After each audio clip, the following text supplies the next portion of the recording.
השתוללו בטנטורה, זה היה משהו נורא. טנטורה היה כפר עשיר, בתים יפים, גרים כמו אירופאים, אתה יודע, וגם אנשים היו לבושות ויפה, וזה באמת היה כפר...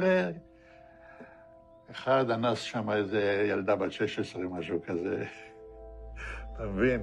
אבל זה מכוער מאוד, היה לנו בחור אחד, הוא נפטר, הוא היה פרא אדם, הוא לקח פשוט מאוד, ורצח אותם בתוך המכלאות. בתוך המכלאות, הם היו במכלאות, אתה יודע, חוטי ברזל כאלה, עגולים כאלה, אספו כל הגברים.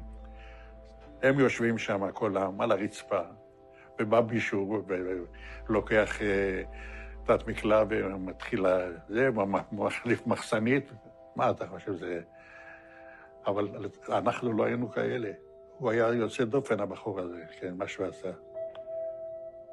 והשתיקו את הדבר הזה, והיו חבר'ה שלקחו את הלוויורים, ורדפו אחרי חבר'ה ושרפו אותם.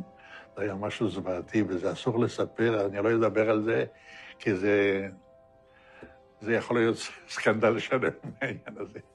אני לא רוצה לדבר על זה, וזהו. ב3-4 חודשים הראשונים הייתי רוצח. מה זה אומר? אני לא לקחתי שבויים. בזמן קרב, אם מישהו ירים ידיים, משהו כזה, לא לקחתי שבויים.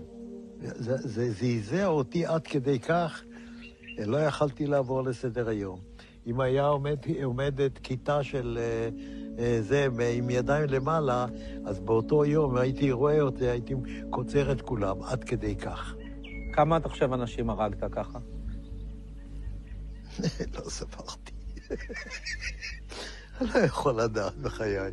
היה לי מקלע עם 250 כדורים. תראה, יריתי, נלחמתי כולם.